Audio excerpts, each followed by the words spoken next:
DNA itu dibuat legislatif untuk kepentingan politik agar menggait suara. Menggait suara di Jawa Barat. Mengejutkan, Bu Widya belak-belakan bongkar Kang Deddy Mulyadi lindungi keluarga Sunjaya demi kepentingan politik. Sebelum lanjut, jangan lupa untuk like, follow, subscribe, dan share. Karena berbagi itu indah.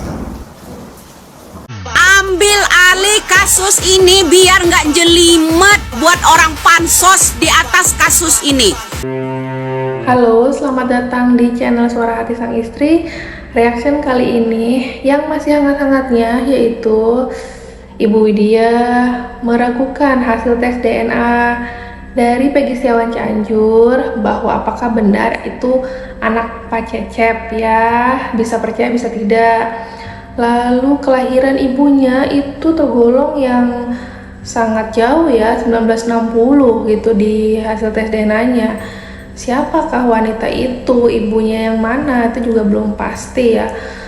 Terus lanjut lagi ke Saka Tatal yang masih memperjuangkan keadilan bahwa Saka Tatal itu benar-benar korban salah tangkap. Klarifikasi ke Kang Deddy Mulyadi sampai tidak direspon oleh Komnas HAM. Kita simak aja lebih lanjut.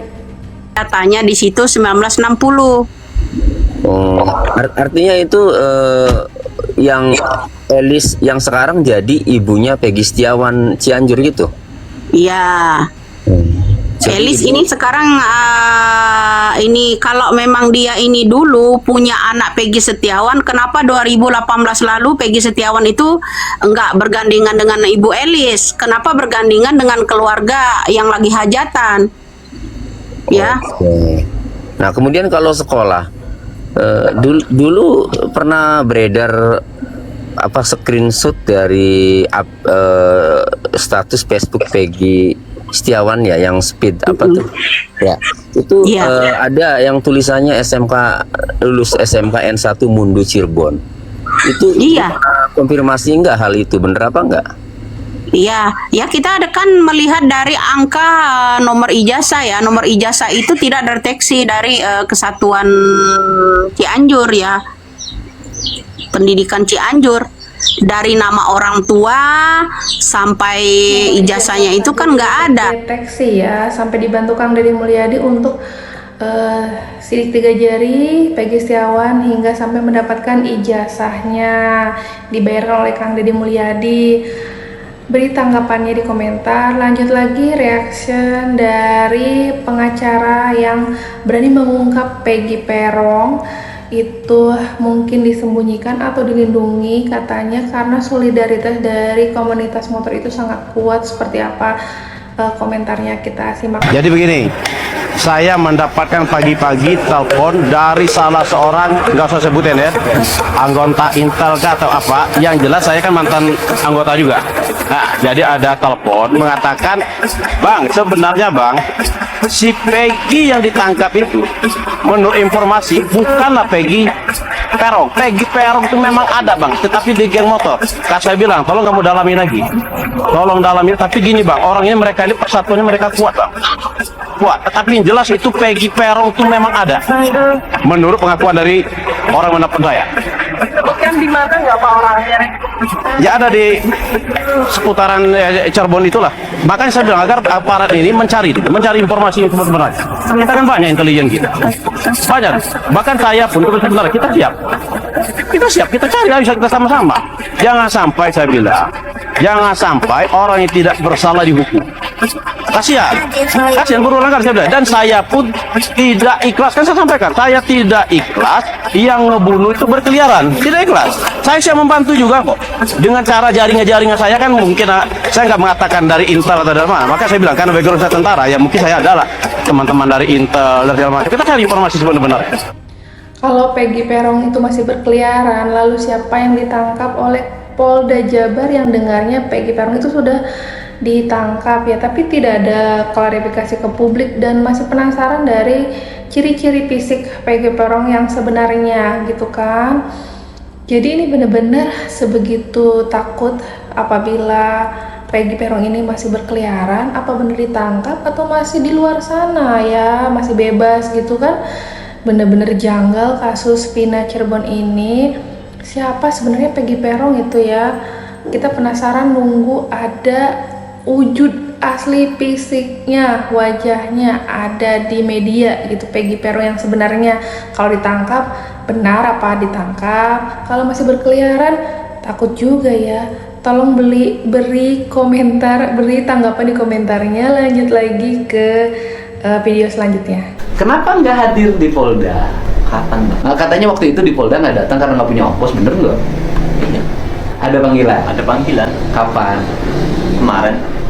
Bener karena nggak punya ongkos? Bener. Kenapa sih nggak cerita kalau nggak punya ongkos? Cerita-cerita sama siapa, Apa Pak? bisa cerita sama Bu Titin? Nanti Bu Titin bisa nyampein sama saya. Kan maksudnya datang ke Polda itu biar semuanya menjadi terang. Kan ini loh, Polda hari ini kan membuka ruang yang sangat baik ya. Semua saksi dipanggil, semua yang kompeten dipanggil.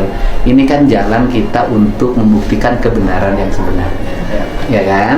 Nah, Gak usah tegang. Saya tahu traumatiknya tahu. Yang waktu malam minggu, Saka posisinya di mana waktu itu? ada di rumah Paman Sadikun. Sama Paman Sadikun kemana?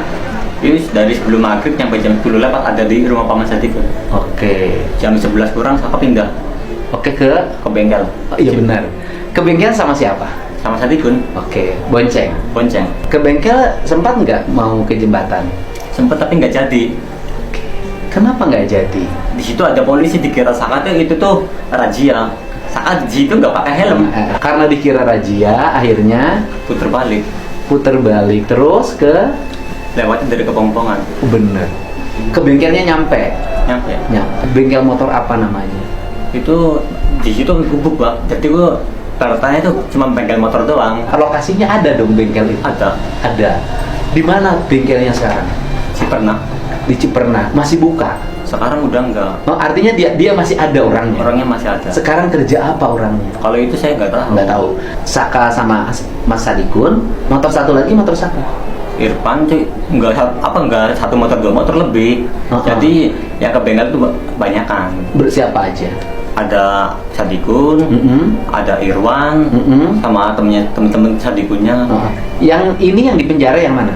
Gak ada. Nggak ada sama sekali. Trauma ya dari sisi Saka Tatal yang menjelaskan kronologi kenapa dia bisa ditangkap pada saat kejadian pembunuhan Vina itu, dan kelihatan Saka Tatal sebegitu traumanya ketika menjelaskan detailnya ke Kang Deddy Mulyadi. Semoga aja Saka Tatal diberi kemudahan untuk bisa membela keadilan gitu ya, dan dengan Saka Tatal ini mungkin nanti bisa pra peradilan seperti Peggy Setiawan, itu juga bisa membantu 7 tahanan yang masih terdekam itu bisa dibebaskan kalau memang benar-benar tidak bersalah gitu kan. Apalagi tadi ada klarifikasi kalau Peggy Peron yang sebenarnya masih berkeliaran, atau kemarin ada konfirmasi dari Tony RM sudah ditangkap oleh Polda tapi kok belum publis juga. Ini penasaran sama wajah asli Peggy Peron ini gitu. Sebagai netizen kan penasaran gitu kan ya. Kita lanjut lagi ke video selanjutnya. Jangan lupa tanggapannya di komentar. Ngadu ke Komnas HAM ada hasilnya? Nggak ada juga. Udah pasti. Jadi Komnas HAM ini kritik keras saya kepada kalian. Jangan cuma karena kasusnya populer, viral, baru kalian pada sibuk. Hiruk pikuk. Wah, buat apa? Kalau nggak Komnas apapun kalau nggak ada gunanya bubarin, ngabisin duit negara. Gue mah keras nggak apa-apa emang dari dulu. Ketua Komnas HAM sekarang itu teman gue kuliah. Tapi kalau emang gue harus kritik, ya kritik. Fungsinya dijalankan gitu loh. Maaf Bu, saya emosi. Lanjut. Komnas HAM ini kerjanya tolong dibantu. Hak asasi manusia itu benar-benar ini menyangkut nyawa seseorang gitu kan, dan pastinya tidak ada yang mau dihukum kalau tidak bersalah. Seperti Saka Tatal ini yang dibantu pengacara Ibu Titin dari 2016 hingga sekarang terus saja mengumpulkan bukti dan sampai klarifikasi sana sini, tapi mungkin ada kendala dari sisi Saka Tatal juga, traumanya dan lain-lain, biaya. Itu juga kan salah satunya biaya, harus ke Polda, harus ngurus-ngurus ke kepolisian itu kan butuh biaya. Itu juga mungkin sangat lama ya. Saka Tatal ini mengobati rasa traumanya sampai sekarang. Semoga saja Skatutal ini segera mendapatkan keadilan dan dia sudah sangat berani sejauh ini untuk mengungkapkan apa yang dia alami. Jangan lupa juga, ayo tanggapannya di komentar. Terima kasih yang sudah menonton channel Suara Hati Sang Istri. Kurang lebihnya mohon maaf untuk reaction kali ini. Saya tutup. Wassalamualaikum warahmatullahi wabarakatuh.